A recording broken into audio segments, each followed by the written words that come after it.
আমরা 100 পেপের প্যাকেট তৈরি করার জন্য প্রথমে মাটি নিছি কিছু, তার সঙ্গে আছে কিছু জৈব সার দিয়ে দিছি এর ভিতরে, যেটা আমরা ভিডিওয়ে দেখাইতে পারিনি। এখন আমরা কিছু পটাশ এবং কিছু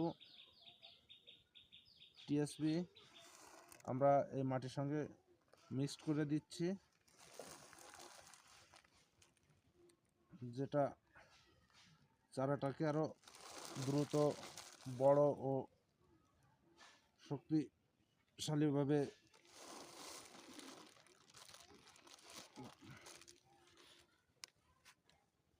কয় সেকেন্ড হয়েছে?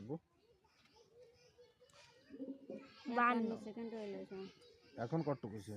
55 60 অফ করে দাও।